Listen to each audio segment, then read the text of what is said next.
Everybody knows in pop culture, everything has to be done in comparison to Star Wars.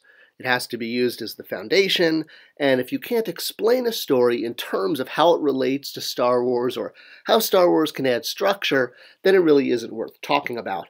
And with that as our baseline, we can clearly move into talking about Horde Prime because, like Vader to the Emperor, Horde Prime to Hordak. See? Everything goes back to Star Wars. Alright, well, it doesn't need to. The point is, Horde Prime is the power behind the power. He's the mysterious, foggy, armored dude, big brother, who rules the Horde Empire. And he was never quite shown in full. He was just kind of a mysterious character in the background.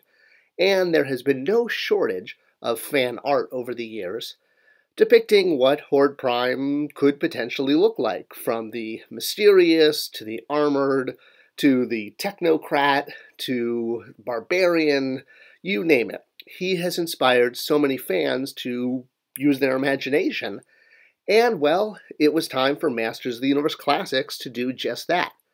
Now, we do know some things about what he looks like. One, we know he has two heads. How do we know this? Well, in one of the Filmation episodes of She-Ra, The Mystery of Whispering Woods, Horde meets Prince Zed, who is Horde Prime's son, Hordak's nephew, and they go on some fun adventures together to find a birthday present for Horde Prime, who already has two of everything, including two heads. So, hey, yeah, there you go. Horde Prime has two heads, and that's how we find out. So, other than him having two heads and appearing in a mysterious giant cloud of Kirby crackle, well, there's not much else we know about him visually. I mean, he does have a giant arm that comes out kind of like Dr. Claw from Inspector Gadget, which I always thought actually that was Dr. Claw from Inspector Gadget. But beyond that, putting the pieces together of visually what he looks like, there's a lot left in the air. And that's half the fun, because that means you get to design what he looks like when we're making him as a toy, which was really cool.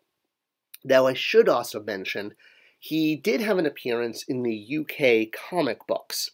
And in these comic books, he appeared in a purple spandex suit with an orange belt, big red cape, and his head was insectoid-esque, with kind of like mustaches coming out.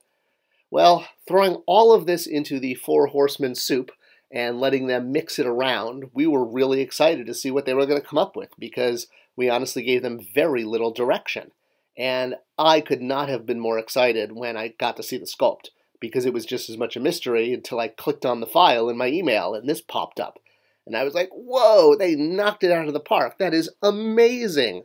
Although the brand manager from the financial side inside of me was like, how are we going to afford this? That's a lot of new parts. But they followed all of the kind of elements that were out there. They looked at, what he looked like in that cloud of energy where you could kind of see him, that kind of like Galactus-esque helmet that he's wearing. I mean, it's not exactly a rip-up of Galactus. It was meant to be, what's in that cloud there. We see very little. We just see some black with red lines, and that's what they followed. And of course, he had his signature Horde crossbow that all the Horde members come with, in this case attached right to his arm that was swappable with his hand. And what does he look like under the mask? Well, the only direction we gave the Horseman was to make him look like Hordak's older brother, which factually, I mean, that's the family relationship there. He is the older brother and the ruler of the Horde Empire at the moment. And they came up with this great face, making him look like sort of an older Hordak with a red face. And that's revealed that that is what the Horde symbol looks like. The bat is based on his face, not on Hordak's, because he's the actual ruler of the Empire. So I thought that was really cool that they made his face look like the bat logo, showing that the bat logo came from him. Now, while we couldn't do a giant arm like he has in Filmation, like that giant claw that sometimes comes out of the purple-green Kirby mist, he did get a clawed silver arm that was newly tooled with little spikes on the end, because everything is cooler when it has little spikes on the end. So, it was great to, again, have little nods to the visuals that were established. And, the flowing cape, all of the armor, all of it contributed to a really dynamic-looking figure. And he came with a ton of extra accessories: staff, crossbow, extra hand, and of course there's that extra head there because he has two heads.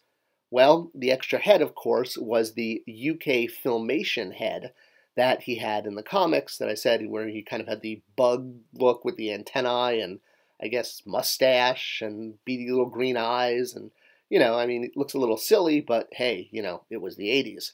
So here was his extra head, as noted in the Filmation episode, that he has two of everything, including two heads. But what do you do with that head? Does he just hold it and walk around like the Headless Horseman? Do you just pop it right on Horde Prime's body and call it a day? Yeah, I mean, you could do that. There was definitely no shortage of ways fans found to mix and match parts to kind of recreate the UK look for Horde Prime. Honestly, the look we recommended was using the body of Mighty Spector. And this had nothing to do with us trying to push Spector sales. Not that he isn't the coolest figure ever. But as Fwoosh, thank you for that image, Fwoosh, correctly did, using the Psy-Chop belt and Spector body, you could actually make a really good UK Comics Horde Prime. And that was actually the way we recommended doing it. Another thing about Prime was that he was part of kind of the mystery accessories theme program that officially ran through the line. It started with Triclops, where we said he included a mystery accessory, and fans pretty quickly deduced that it was the Ring of Grayskull. And then this continued with Man-at-Arms, who had the sword. Actually, Man-at-Arms was first, and then Triclops. So Man-at-Arms had the 2000X Power Sword. And then with Horde Prime, the mystery was not his accessory, but what he looked like under the mask. We didn't show him maskless at all in any of the promo images. So it wasn't until you ripped open the package that you would actually see what he looked like under that mask. And that was, all part of the fun. Even on the back, on the bio, we didn't include an image. We just had a little question mark about what he looked like. And this was meant to be, a fun emotional connection where you would rip open the package, pull the mask off for the first time, and have that wow moment in your toy room or your man cave or woman cave or whatever cave you happen to be living in. I mean, obviously some images leaked online earlier than we hoped, and fans deduced based on the ears sticking out of the helmet kind of what he was going to look like. But either way, it was meant to be a fun experience, pulling that helmet off and seeing the head for the first time. I mean, just like in the vintage line where they have to point out that stink or smell because it's fun.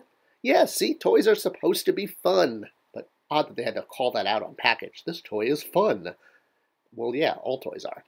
So the Horde ranks were going to be built even more now with their leader. But one other quick story, and we have to go back to the beginning of Masters of the Universe Classics. And I don't know if I've ever actually told this one. So everyone knows that the first figure in Classics was King Grayskull. And as I've said in numerous videos, the reason it was King Grayskull is he wasn't supposed to be the start of a new line. He was supposed to be the end of 2000X, where we were going to use the body, boots, loincloth, etc., of Ice Armor He-Man and give him a new cape and a new head in order to make King Grayskull. Minimal tooling, and he was going to be a San Diego Comic-Con exclusive. Well, when we were deciding which figure to be the quote-unquote last 2000X figure, the other one we talked about was Horde Prime, because since he was never shown and there was no visual for him, we kind of had an empty palette of doing whatever we wanted. And I know this is showing Classics parts, but the idea is we would use 2000X parts and mix and match and create kind of like a monster character using all sorts of different parts from different characters from 2000X, whatever tooling was available that would fit together. And while this was an interesting approach, I'm glad we didn't take it, because when we did get to Horde Prime in Classics, wow, did the Horseman knock it out of the park. He was huge, he was imposing, he had that giant mask, he had the fun of revealing the face as a toy for the very first time. I mean, you don't get to do that much in toys, and except for like the blank figure from Dick Tracy or Dr. Claw from Inspector Gadget's toy revealed that. And boy, did he come with a lot of stuff, like a lot of stuff.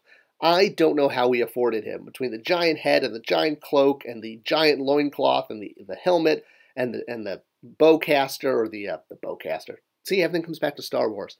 Well, either way, don't tell the Mattel accountants, because I don't know how we got this one through the system. He definitely broke the bank, but he was worth it.